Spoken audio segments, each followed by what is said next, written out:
Cherry tree. It is Sunday the 7th of November.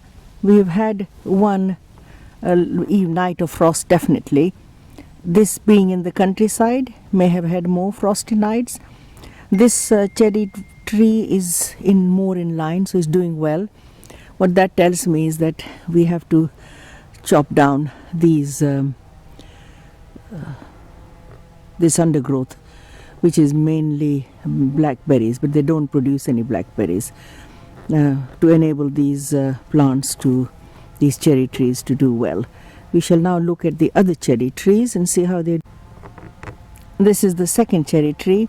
It is a little bit frostbitten, but has survived so far. This cherry tree is most in shade, with the blackberry bushes hardly a foot away, so these need to be chopped down.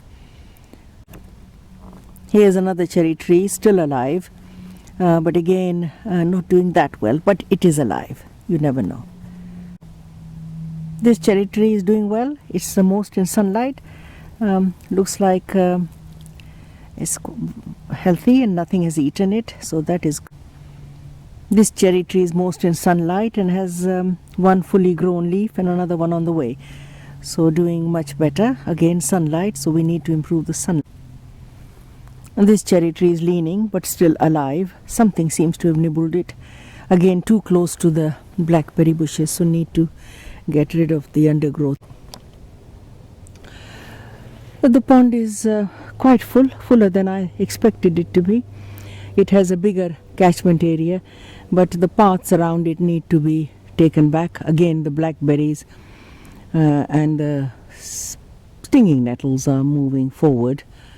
And also these big grass colonizers, they like their feet in the water, and then that turns the more soil into the pond, or takes more soil into the pond, and then the pond shrinks. So these need to be removed before the pond shrinks, and then there is just a muddy patch.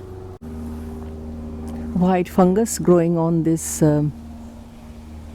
tree. It would be interesting if it glows in the dark, because I have come across fungi in this wood that glow in the dark, almost like what you get in the tropics, but this fungus does not move,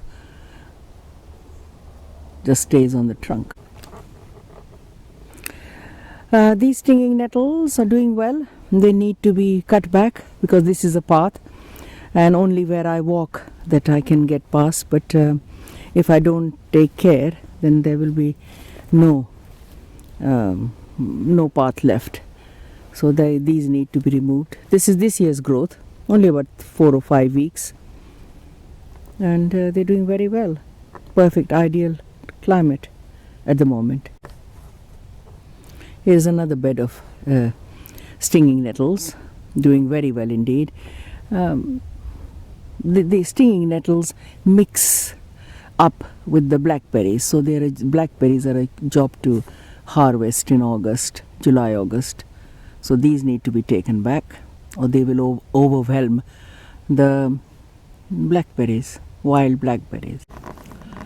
Lovely carpet of yellow leaves. There's the ditch. The ditch at the moment is bone dry, but soon it will be another story. Here is another beautiful vista with the sun streaming in, and where this will be a bed of bluebells. The trees are glowing in the lovely sunlight. Beautiful autumn day. There's no wind at all. The trees are not moving at all. Absolutely still, absolutely amazing.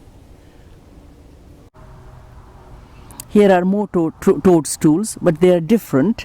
They're round, I suppose the same species, but they are looking like, if you look at it where they are, can't see them at a distance. They look like a leaf until you go near.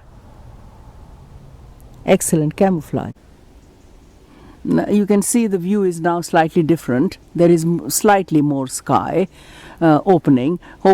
So that tree has come down, and I wasn't able to catch the crash.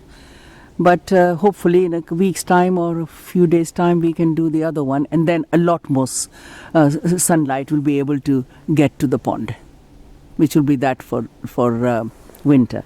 A lot of the clumps around the pond have been removed that were encroaching, and so that pond is pristine, ready to receive the winter rains.